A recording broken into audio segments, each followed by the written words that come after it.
Dear fans of the Brekkie Best Bits, on behalf of the whole team, I hereby hand in our resignation from making any more radio shows, as we literally do not know how to top this week.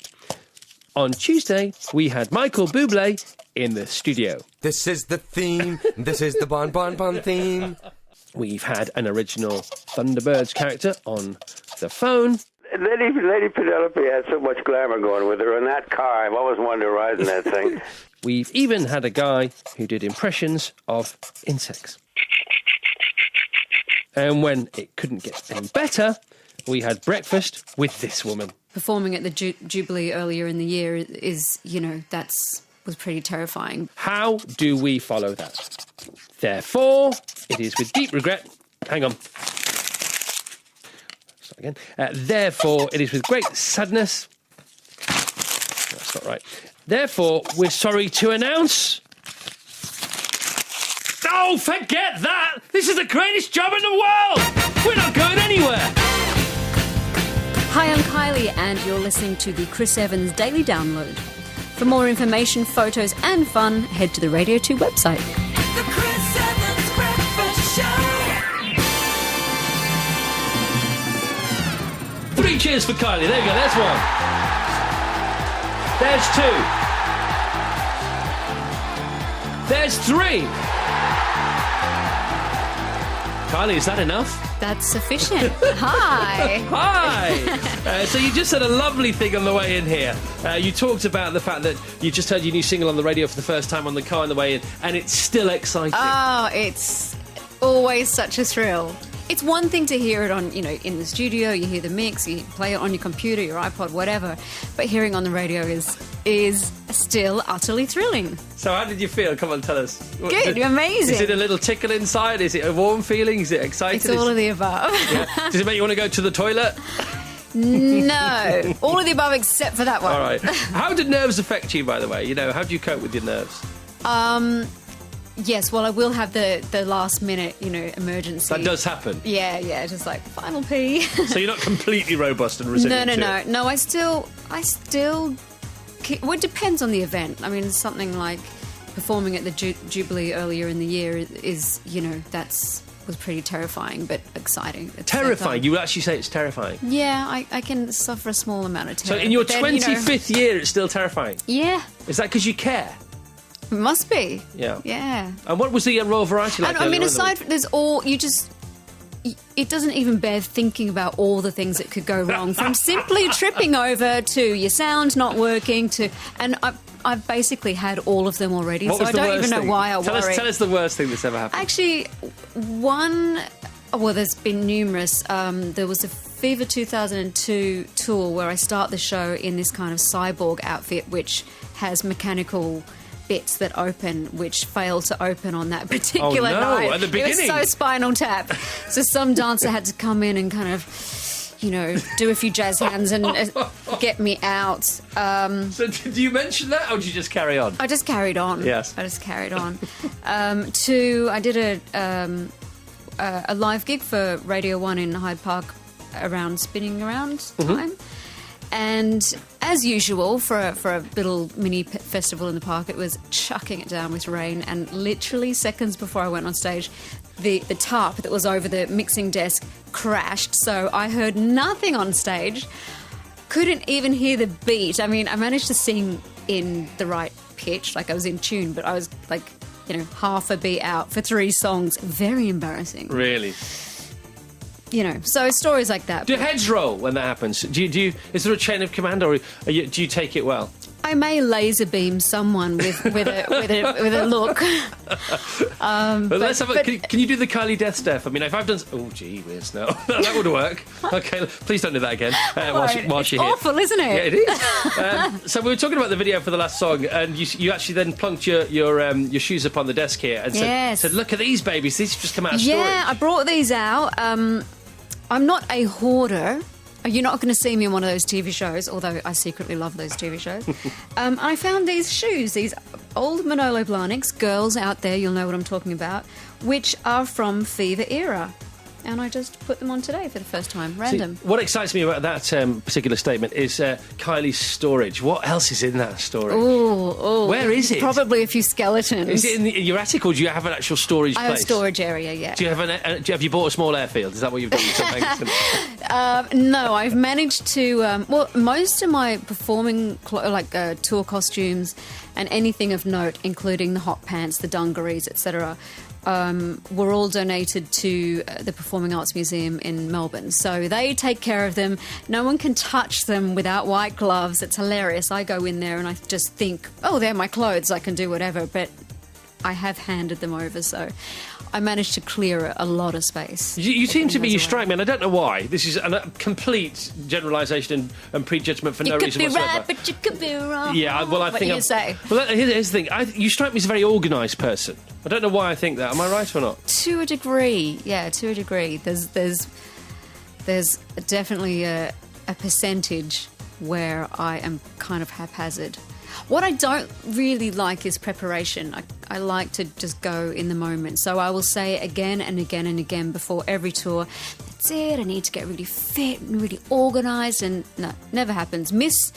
Skip steps 1 to 8, do 9 and 10, and Get on with it works for me. Oh, all right, okay. Well, it's worked for you for 25 years. We have Kylie, the Abbey Road sessions, 25 years in the business. But that's music, isn't it? Because you started acting before that. Yeah, I kind of... yes, 25 years in music business, but of course I started working at 11, and then Neighbours would have been 86. Started working at 11, so you've always grafted, haven't you? You are a proper grafter. What was your first morning or afternoon at work? Can you remember the first day you got paid to do anything? I can't remember exactly what it was, but the first job I ever did, strangely enough, Jason Donovan played my brother, and it was on a soap opera. Well, a series. It wasn't good enough to become a soap opera, called Skyways in Australia. And so, the first time you met Jason, how was that? Because you were both so little at the time. I don't know. You? He had this bowl haircut. I just had huge front buck teeth and long drippy hair. And his father is an actor, so he was probably more accustomed to it than I was. And there was it's called Skyways, it's set in an airport, and he and I were in this little plane, and the plane goes down, and I remember us being in an actual plane, and they had put like a kind of tissue paper over the windows, and the people were outside just rocking the plane as we're pretending there's this drama happening. So, yeah, my early education in acting and television. Welcome to Shaky Sets. I'm so pleased you've joined us. I'd like to now introduce to you one of my favourites of all time. Yes, it's Friday! We're all in love with Kylie. Is that okay? Is it okay we're all in love with you? Yeah. How does it feel to have so many people loving you? It feels amazing. Does it? Yeah. Has it always felt like that? Yes. Yeah. Has it ever got on your nerves? Because you looked away then. I just realised that sometimes it could be a little weird. But overall, I just... the most important and kind of touching part of what I do is the communication with people, whether that's talking with them or doing a performance and connecting in that kind of way. So, yeah, I like people, and the fact that I've had a lot of love and support over the years is phenomenal. I love it. And life is weird anyway. It's just weird that we're here Life in the just first is place. weird, yeah. Do you know what I mean? It's just, and then we don't get it anymore. We have to leave. That doesn't seem fair to me. Your gay icon status, when did that happen? I think that started around 1990. Was it an instant thing? Was it one particular song? Or I think I was the last person to know about it, at least in the gay world. I think I was just after you. It wasn't something that I set out to do, and to this day I don't really exactly know how it happened. But I was in Sydney, and there's the main street, there's a street called Oxford Street, and the gay bar at the time was called the Albury. And I heard that they were doing a Kylie show that night, and I was like, oh, what? Kylie? What do you mean? What does that mean? What are you doing? Which I was desperate to go, and all the sensible people around me said, you are not going there. To this day I regret. But yeah, I had Kylie impersonators and all of that, and I think it's just they adopted me, and it's been a love fest ever since. And that's sort of when you became cool. And please don't feel awkward about talking about the fact you did become cool, because you did. And also, the relationship you had with Michael Hutchence, I'll never forget that photograph that was in all the papers of you on the back of his motorbike. And I thought, and we all thought, is that Kylie? Really? What's happened? I suppose, yeah, it was kind of, I guess it was pretty radical. Did he help to sort of liberate you in a way?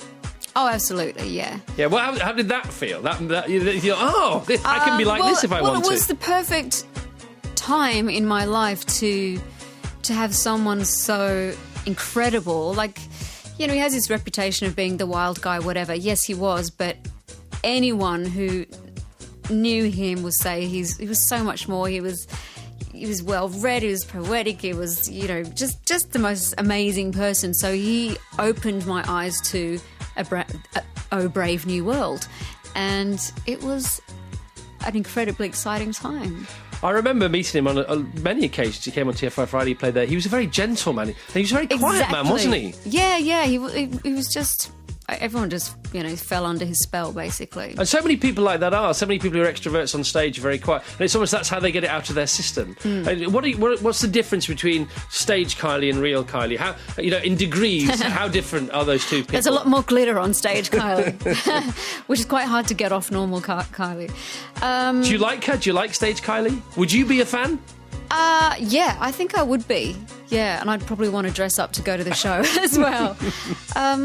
I think my stage persona's definitely taken, it took a long time to find my comfort zone. I started the wrong way round. I started just releasing a record that was a hit, and then an album that was a hit, and another album. There wasn't a plan, was there, really? No, I wasn't experienced in live performance, so of course I was kind of... murdered, basically, for many reasons when I first started out in music, and I just had to do the work and pay my dues and learn. And dig it, and you did dig it. I was determined, so... But you always have been determined, haven't you? That's the thing. Yeah. What was it like when Madonna wore the Kylie T-shirt? In a word, cool. Yeah, it was an incredible moment. It was pretty amazing. I heard a whisper at that particular award show that she might be... that there was a couple of T-shirts, and one of them had my name on it. She might be wearing that, and she did, and it was awesome. Did you ever talk to her about that afterwards? The only time I've met Madonna was I think right before I went on, or just very briefly backstage at that show. So we didn't really have a chance to talk, but I feel like I know her a little because we have mutual friends. It was a strange thing for her to do, but it was very apt, and it was very sort of sharp of her, because she really judged that moment well. Because it made her look cool, and she was already cool. I don't know why, but it was just a very well-judged thing to do. It was really well-judged, you're right, because she wore a Britney shirt, the one with my name, and I can't remember who else. They're the only two I cared about. But yeah, it was very canny of her, that's for sure. It was like, come on, girls. Yeah, it's okay. Well, she was saying, this is what I think she was saying, I think you girls are great, but I'm the queen. Yeah. I am pronouncing that you are good. Yeah. So it was all cool for me. I'm giving you my seal of approval. Is it like a blessing? Yeah. That's incredible. Happy Friday, everyone. Kylie with us now. Sorry, chatting away there. Almost missed the end of that chatting. Chat. Kylie has promised to cry for us on the radio if we play the theme tune to Cinema Paradiso, haven't you? Well, look, it just gets me going every time. You really want me upset. Do you like the movie? It's one of my favourite. It's just... I can't even talk. Stop. Really? I'm going to mist up. You are? Just talking about it. You're glazing over there. Yeah. Are you bored or just emotional? All right. We have questions for the listeners. Keep them coming. We want the 10 absolute best. I just gave 10 for Kylie to look at. Should top the last year a bit dull. So, no, we've got to get 10 absolute belters before we even begin to ask them. On the text. Don't be shy. 882921. You can ask anything you like, really anything you like. Crystal Evans at bbc.co.uk. Email us or find us both on Twitter. I've just logged on to Kylie there. What was the last thing she said? I am here. And she posted a photograph of herself, presumably at Radio 2. Yes. That's nice, isn't it? Right, can we talk about when you were ill? Is that okay? That's okay. Okay. Now, a lot of people say when profound illness faces them, like you had cancer, it changes them forever. Did it change you forever? Did it change your outlook on life? Well, of course it does. What I find difficult in talking about that time in my life and what it's done for me is it's really hard to create nice little easy sound bites. It's so involved and it's so kind of deep that it's hard to like, look at that, see? Yeah, no, I get Dead that. radio time. No, don't worry about it. Just how are you different now to how you were before then? Just maybe you could ask that. I think it's just an experience. Every experience changes you, and when it's an experience that is that deep and profound and awful, you're just different. I think I've always been a compassionate person, but when you have had experience, then that is just magnified. And now I understand what it is to actually feel terror and to fear for your life and to be dependent on people around you, and you just feel helpless. And the Buddhist, the Dalai Lama, he talks about in his books about one of the problems a lot of different religions and different cultures present ourselves with, if you like, is that we don't prepare for our own passing. And he says that's why it comes as such a shock and such a panic, and it's so horrible sometimes. And in Buddhism, you're taught to prepare and sort everything out. And you were close. You were on the edge, weren't you? And is it in part 2 of your life, if you like, if you use that as a half time, has it taught you anything about that? It's taught me that life is a wonderful thing, and to really appreciate the time we have and the people. It taught me a lot about humanity, and I think I've had a lot of experiences thus far in my life about humanity. I travel the world, I deal with different people all the time, but in that very kind of precarious, fragile situation, you tune into different energies and I guess attract different people. You meet different people. I met all sorts of people I would never normally meet. So taking aside the fear, the pain, all of that kind of stuff, as an experience, it taught me a lot more about humanity. It's ironic that we're playing I Should Be So Lucky behind this, which you have been on. You deserve to be, absolutely.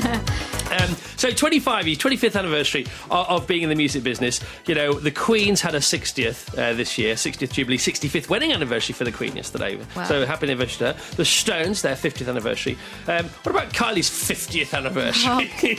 What's going to be happening then? I've really done it to myself with all these K25 celebrations, because that's the question I get. What about K50? I'm like, give me a break. I have just about survived K25. I have no idea. I don't know. Well, longevity is the thing, and just to still be around in this very fickle business called show is one thing. How do you plan to keep it going? Is there a plan? Is there a time that you want to put the close sign on the Kylie shop? No, there's no plan. There's never really been a plan, to be honest. I just keep rolling along, and as long as I still am inspired, which I still feel very inspired. In fact, in a lot of ways more inspired, because I can build on the experience that I have now gained.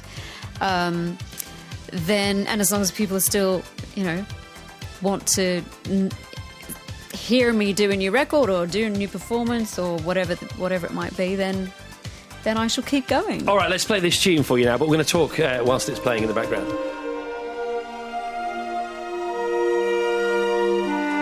Ennio Morricone. Is it Morricone or Morricone? How would you say it? Morricone, I guess. Morricone. Okay, the love theme from Cinema Paradiso, you old romantic, you old fool.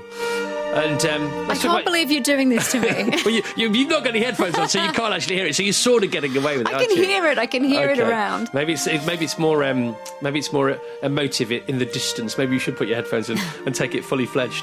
But let's talk about you and movies, because movies didn't happen for you when you thought they might, and now they are when perhaps you thought they wouldn't. Precisely. Yeah. Strange. I started out as an actress, and that's what I thought I would do, although I had my singing lessons. I made a demo tape, cassette, with 3 songs on it, which I thought would help me aid me to get an acting job. I didn't understand or didn't predict that my life would go down the musical path. And there was a point where I wanted to do both, and I just ended up in a couple of the most dire turkeys film ever produced. But yeah, this the film that's just done all the festival rounds and opened in Cannes this year, which I'm in, called Holy Motors, has potentially changed all of that.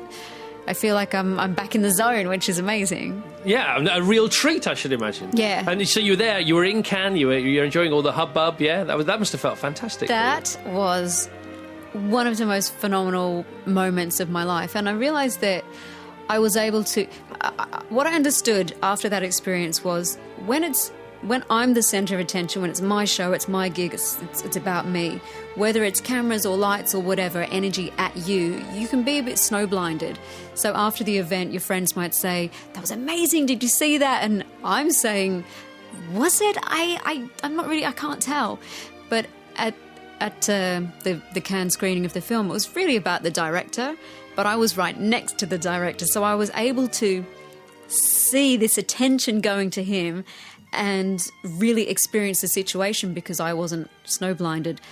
But I had something to do with it, so I got some of the overspill, I got some of the, the sparkle and the excitement, but it was about him, so it was really interesting. And you can have more fun that way, can't you? Because he can't have the fun because he's getting piled upon every minute of every day. He's that person that I normally am, where you're kind of problem-solving in your brain and trying to deal with everything and just get through the event without any disaster.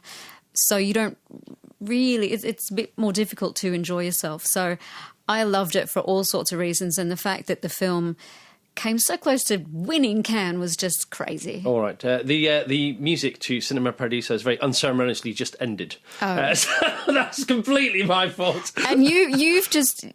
It just stopped like that. Yeah, it just Did stopped. you press the wrong button? No, it did end. It did end. Christopher? No, well, whatever. Happy Friday, everyone. Questions from the listeners. Are you ready for these? I am buckled in and I am ready. Okay, Kylie question. Does she want to swap jobs with anyone in the world from Yvonne in High Peak? Oh, I definitely don't want to swap jobs with you. That's for sure. Why is that then? Early mornings. Oh, okay. All right. That's the only reason. Swap jobs with anyone? Oof, I don't know. Yes, probably. I can't think of anyone. Who would you like to work with? I mean, who is your sort of female musical hero? Who would that be? There's so many, literally, from Dolly Parton to Billie Holiday to Madonna. I mean, I appreciate all different voices. Can't you do Kylie's Girls on Tour? Can't you do a tour where you take a load of girls with you, including people as big as Dolly Parton, and just go around the world and wow us all? You might have hit upon a great idea. Why don't you do it? They could be very awkward backstage. No, it doesn't matter. You know how girls can be. You'd all be late for everything all the time. Yeah. All right, morning, Chris. Can you ask Kylie if she would consider going on Strictly Come Dancing, says Paul, the courier from Essex. Competing, I would be Secretly, really terrified. Secretly, Yeah. I think that would be the most amazing opportunity to learn to dance, to do those different dances. Years ago, I was in Los Angeles and went to this jive club with my dad, of all people, because he loved that era. And as they do in those places, people dance with each other. And this guy asked me if I wanted to dance. I said, look, I don't know what to do. And he just explained the basics.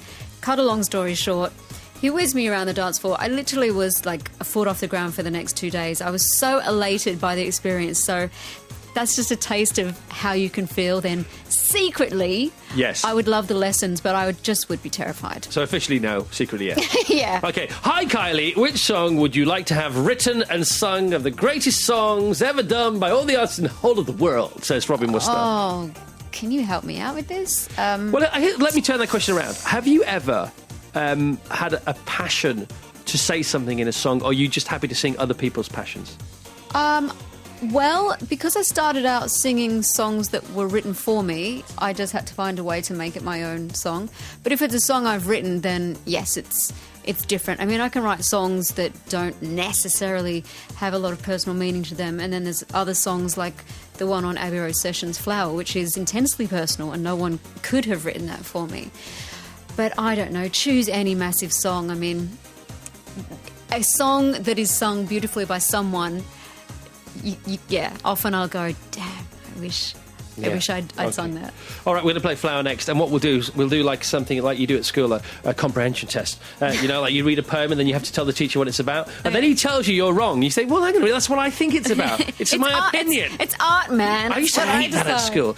No, that's not what that poet meant. Well, it's what I think he meant, you know. So we'll listen to Flower, and then we'll all decide what we think it means. Okay. Next. How did Kylie's appearance in The Vicar of Dibley come about? From Julian Kent. We'll couple this up with another one. Would you ever go back to Doctor Who? So the first bit first and the second bit second. Vicar of Dibley, I can't remember. I guess they reached out. God bless Americans for bringing that term for us. They reached out and so much fun. Loved meeting Dawn French, and people still talk about that episode. Did you go to the village, the actual village? Yes, I went on location and it was amazing. Doctor Who was another brilliant experience, and yes, I would love to go back. All right.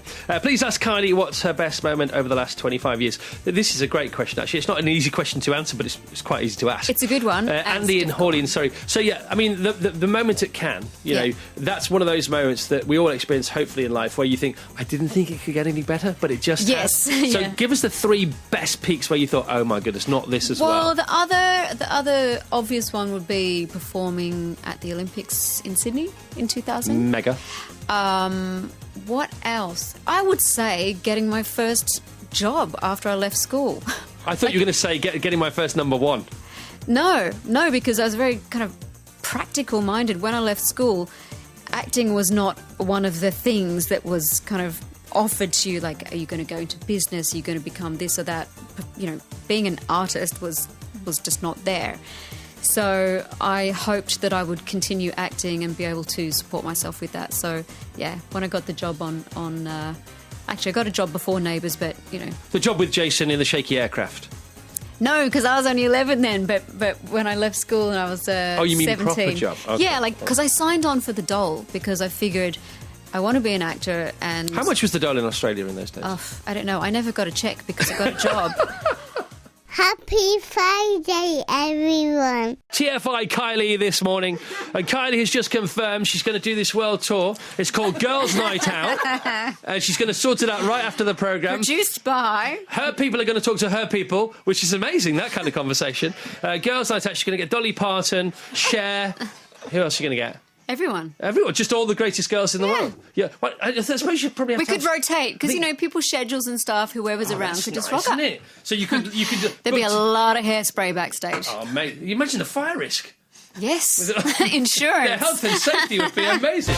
Right, you're almost free to go, Ms. Minogue. Thanks for being here this morning, but not before your top 10 US Vassos. It's over to you. And that's for false, Kylie, and that one's for true. And it's over to Vanessa. At number 10, I was shopping with my husband on the King's Road in London about 18 years ago. We were in a cafe. He turned round and knocked Kylie over. He was mortified, but she was very nice about it. I would have to say I did prowl the King's Road back then, so that could very well be true. And he wouldn't have even seen me, so...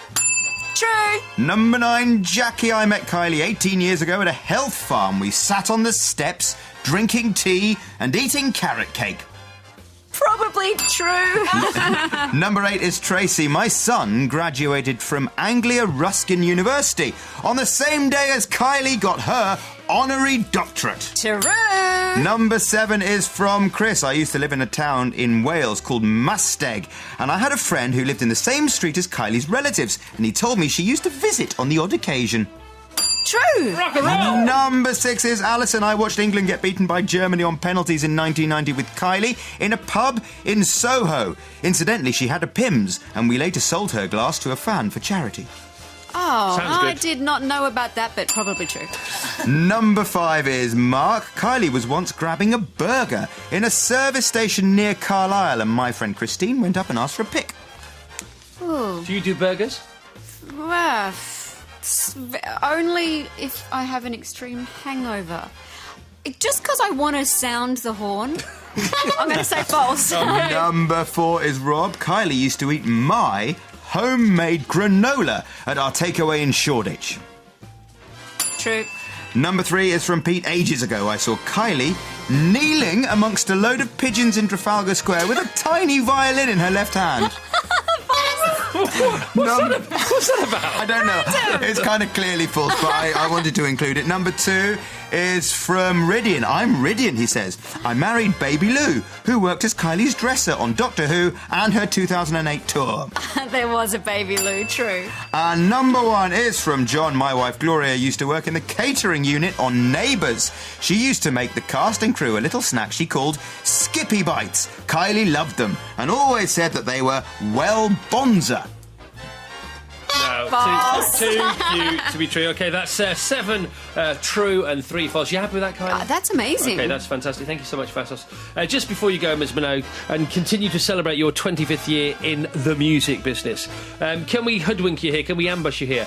Will you play, if you're available, will you play one of our car fests next year for Children in Need? Will you do that? Of course I will. Okay, but you don't have to bring a big set, you don't have to bring a big band, just, like the stripped-down version, just half an hour or something Hey, if like we that. can make a bit of backing from the horn and the bell, we're set to go. Okay. We've Well, got these right in front of us. You can either do that or you can play in my pub for Children in Need. Because Gary Barlow's playing in the pub this year.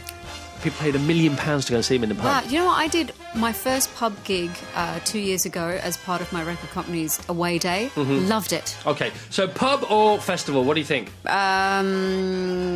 Pub. Okay, pub, all right, interesting. Okay, good. I'm sorry to do that to you, but I just had to. It's all right. It's your show. It's your privilege. Listen, thanks so much for being here. Thank you so No, it's been much. fun. It's been great fun. We've never done a really big interview before together. It was wonderful. We should do it again sometime. Let's book that 50th anniversary right now. Okay, Kylie Minogue, everybody. This was a download from BBC Radio 2. Hi, it's Jo Wiley here. Hope you can join me for my free download for all the best bits of my Radio 2 show. You can hear reviews of the latest album releases and interviews with music royalty, as well as emerging artists. Just search online for Radio 2 podcasts. The Chris Evans Breakfast Show.